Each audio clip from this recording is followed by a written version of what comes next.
আল্লাহ রাসূল সাল্লাল্লাহু আলাইহি ওয়াসাল্লামের পিতা মাতা কাফের ছিল, জাহান্নামী, তো সে নিজেই কাফের হয়ে যাবে। এক লোক এসে বলেন, ইয়া রাসূলুল্লাহ, আমার পিতা কোথায়? বলছে জাহান্নামে। লোকটি কাঁদতে কাঁদতে চলে যাচ্ছে। রাসূল বললেন, শোনো শোনো শোনো শোনো, আমার পিতা তোমার পিতা উভয় জাহান্নামে। রাসূলের মা বাবার ব্যাপারে তারা বলে যে আল্লাহ রাসূলের বাবা মা কাফের ছিল। দেখছেন আহলে হাদিসরা কত বড় খবিস। ইয়াজিদকে কাফের বলতে চায় না, তাহলে সাহাবী বানায়, আর রাসূলের বাবা মাকে বলে কাফের। এর থেকে বোঝা যায় আহলে হাদিসরা এটা আহলে হাদিস না, আহলে খবিস। ইহুদিদের বাচ্চাটা গোলাম, ইহুদিদের পয়সা খেয়ে তারা মাঠে নেমেছে এই দেশের মানুষের ঈমান চুরি করার জন্য। ঠিক না? বিশ্বাস করি আল্লাহ রাসূলের বাবা মা বেহেশতি এবং জান্নাতি। আয়ারল্যান্ড থেকে এসেছি, পেশায় একজন ফিজিওথেরাপিস্ট। আমার প্রশ্নটা হলো, আমার বাবা কখনো এই সুযোগটা পাননি, আর শিরক হলো সবচেয়ে বড় গুনাহ। আমি জানতে চাচ্ছি এমন কোন দোয়া কি আছে যেটা আমি আমার বাবার জন্য করতে পারি, যাতে তার গুনাহ ক্ষমা করে দেওয়া হয়। বললেন যে দুর্ভাগ্যজনক ভাবে আপনার বাবা মুশরিক অবস্থায় মারা গেছে। এখন তার নামে কি কোনো দোয়া করা যায় যাতে তার গুনাহগুলো ক্ষমা করা হবে? পবিত্র কোরআনে সূরা নিসা অধ্যায় 4 আয়াত 48 বলা হয়েছে, সূরা নিসা অধ্যায় 4 আয়াত 116 বলা হয়েছে যে আল্লাহ যদি চান তিনি যে কোনো গুনাহ ক্ষমা করতে পারেন, তবে তার সাথে শরীক করা কখনোই ক্ষমা করবেন না। কারণ ইসলাম ধর্মে শিরক করা সবচেয়ে জঘন্যতম পাপ। তবে কেউ যদি শিরক করে আর মৃত্যুর আগে যদি অনুতপ্ত হয়, আল্লাহ ক্ষমা করতে পারেন। কিন্তু মুশরিক অবস্থায় মারা গেলে তার দোজখের অধিবাসী হওয়া ছাড়া কোনো উপায় নেই। আসসালামু আলাইকুম।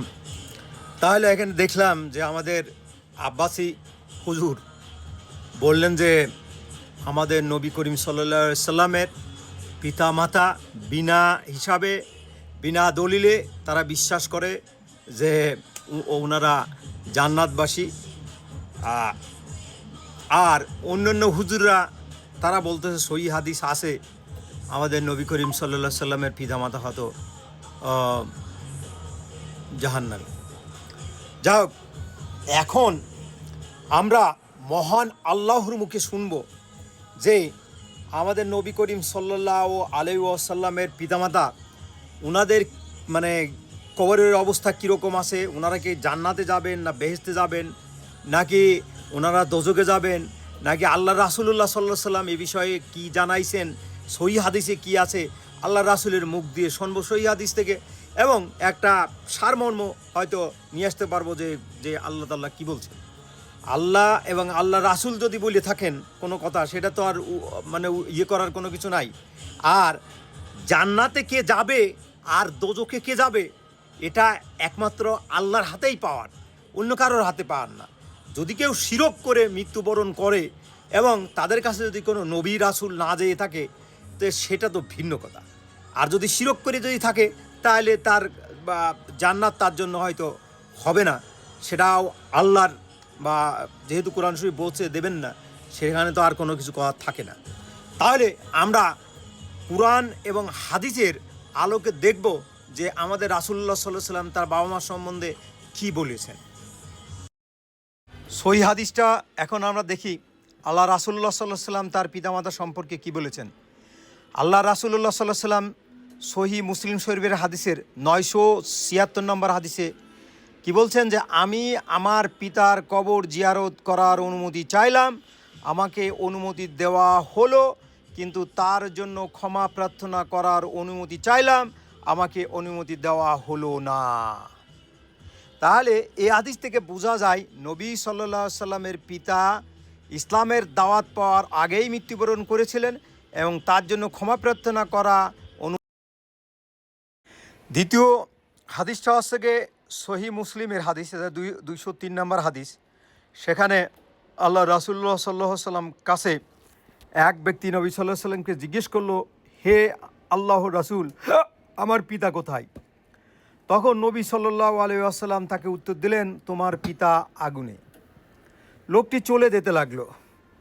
নবী তাকে ডাকলেন এবং বললেন, আমার পিতাও তোমার পিতার সঙ্গে। তাহলে আল্লাহর রাসূলের মুখেই আমরা শুনলাম আল্লাহর রাসূলের বাবা মা কোথায়। সেখানে কি আর কোনো প্রশ্ন থাকে? প্রশ্ন তো থাকে না। যিনি আল্লাহর রাসূল নিজেই বলতেছেন তার বাবা মা বাবা হচ্ছে গিয়ে আগুনের ভিতরে আসেন, এটার পরে আর কোনো কথা থাকে? তবে আল্লাহ তাকে কোথায় দেবেন, দোজখে দেবেন না জাহান্নামে দেবেন, সেটা তো আল্লাহ একমাত্র জানার কথা। এজন্য এখন আল্লাহ কুরআন শরীফের ভিতরে কি বলছে সেটা আমরা দেখে আসি। মহান আল্লাহ সূরা ইসরার 17 নম্বর সূরার 15 নম্বর আয়াতে আল্লাহ বলছেন, আমি কখনো কাউকে শাস্তি দিই না যতক্ষণ না তাদের কাছে একজন রাসূল প্রেরণ করি, যাদের কাছে আল্লাহর বার্তা পৌঁছায়নি, যেমন নবীর আগের মানুষ মানসিকভাবে অক্ষম ছিল, অথবা ছোটো বাচ্চা কিংবা দূরবর্তী অঞ্চলের মানুষ, তারা দুনিয়াতে আল্লাহর নির্দেশ জানার সুযোগ পায়নি, তাই তাদের বিচার বিশেষভাবে হবে। মহান আল্লাহ যেহেতু বলছেন যে কোনো মানুষ কাছে যদি আল্লাহ তাআলা কোনো নবী বা রাসূল না পাঠান, সেই সব মানুষ যদি কোনো খবর না পেয়ে থাকে, তাহলে তাদের মানে অন্যায়ভাবে আল্লাহ তাআলা বিচার করবেন না। তাই আমরা এটা বলতে পারি যে আল্লাহ তাআলা কী করবেন সেই বিচার দিনে নবী সাল্লাল্লাহু আলাইহি সাল্লামের পিতামাতার উপর, সেটা আসলে কেউই জানার কথা না। কিন্তু নবী সাল্লাল্লাহু আলাইহি ওয়াসাল্লামের কাছে যখন মানুষে ওই সময় জিজ্ঞেস করছে, তখন ওই অবস্থায় হয়তো সে যেহেতু নবীর আগে মারা গেছে, হয়তো ঈমান নিয়ে মারা যান নাই, সেই ক্ষেত্রে তো আগুনে রাখছে, আল্লাহ রাসূল বলছেন আগুনের ভিতরে আসেন, তাহলে আর ওখানে আর কোনো প্রশ্ন নাই। কিন্তু যেহেতু আল্লাহর রাসূলের আগে আল্লাহর রাসূলের পিতা এবং মাতা দুজনই ইন্তেকাল করেছিলেন এবং তাদের সময় ওই সময় হয়তো নবী রাসূল আসেন নাই, এই খবর যদি হয়ে থাকে, তাহলে কাল কিয়ামতের মাঠে আল্লাহ তাআলা তাদের সম্বন্ধে একটা বিশেষ বিচারের ব্যবস্থা করবেন।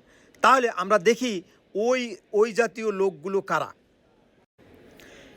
কিয়ামতের দিনে 4 শ্রেণীর মানুষের মানে অজুহাত উপস্থাপন করবে। তারা কারা? যারা বধির, যারা কিছু শুনতেই পায়নি, যারা বোকা মানসিকভাবে দুর্বল, যারা বাচ্চা অবস্থায় মারা গেছে, তারা খুব বৃদ্ধ, যারা কিছু বুঝে উঠতে পারেনি, তারা এমন লোক যারা নবীর আগের যুগে ছিল, আহলে ফিতরা, যেটা আমাদের রাসূলের বাবা এবং মা ওই যুগের মানুষ ছিলেন, তখন নবী আসে নাই, এই জন্য ওই যুগটাকে বলা হয় আহলে ফিতরা। তাহলে আল্লাহর আদেশ আল্লাহ তখন এই সব মানুষের জন্য একটা পরীক্ষা করবেন এবং নবী পাঠাবেন। তখন নবী জিজ্ঞেস করবে, তোমরা আগুনে প্রবেশ করো। যদি তারা ঈমান থাকে এবং তারা যদি আল্লাহর রাসূল নবীর কথা শুনে যদি আগুনের মধ্যে প্রবেশ করে, তাহলে আল্লাহ তাআলা সেই আগুনকে শীতল করে দেবেন, নিরাপদ করে দেবেন এবং তাদেরকে বেহেশতে নসিব করবেন। কিন্তু যারা অবাধ্য হবে এবং তারা আসলে জাহান্নামে ওই শাস্তিতেই থাকবে। তাহলে এ বিষয়ে একদম পরিষ্কার, আল্লাহ তাআলা যে বিচার করবেন, যারা ওই 4 শ্রেণীর লোকের ভিতরে পড়ে, আমাদের নবীর বাবা মা ওই 4 শ্রেণীর লোকের ভিতরে পড়ছেন, তাহলে আল্লাহ তাআলা ওই দিন পরীক্ষা করবেন এবং পরীক্ষা করে যদি তারা নবীর কথা শুনে যদি আগুনে ঝাঁপ দেয়, ওই প্রবেশ করে, তখন তাদেরকে ওই আগুনকে শীতল করে দেওয়া হবে এবং তারা বেহেশতেবাসী হয়ে যাবে। তাই বলা যাবে না যে আল্লাহর রাসূলের বাবা মা বেহেশতে যাবে না দোজখে যাবে, সেটা আল্লাহ নির্ধারিত করবেন। কিন্তু আল্লাহর রাসূলের মুখে যেটা শোনা গেছে ওনার বাবা মা আগুনের মধ্যে আসেন, এর থেকে বোঝা যায় যে আসলে ঈমান নিয়ে তিনি মৃত্যুবরণ করতে পারেননি। আর একটা হচ্ছে যে আল্লাহর রাসূল বলছেন, আল্লাহর কাছে অনুমতি চাইছেন যে তার জন্য দোয়া করা, আল্লাহ অনুমতি দিয়েছেন, কিন্তু যখন ক্ষমা প্রার্থনা করার কথা আল্লাহ তাআলার কাছে বলছেন, তখন আল্লাহ সেটাকে অনুমতি দেন নাই। তাহলে এ থেকে বোঝা যায় যে ওই সময় আল্লাহর রাসূল যেটা বলছে ওটাই, ওনারা আগুনের মধ্যে আছেন, ঈমান নিয়ে হয়তো যাইতে পারেন নাই। আর কাল কিয়ামতে যেটা হবে সেটা আল্লাহর উপরেই ছেড়ে দিতে হবে। তবে আমরা দোয়া করি যে আল্লাহ যেন তাদেরকে বেহেশতে নসিব করেন এবং তাদের দুজনকেই যেন নবীর সাথে রাখেন। এটাই আমরা মুমিন হিসেবে আল্লাহর কাছে চাই এবং এটাই তাদের জন্য আমরা দোয়া প্রার্থনা করি। আসসালামু আলাইকুম।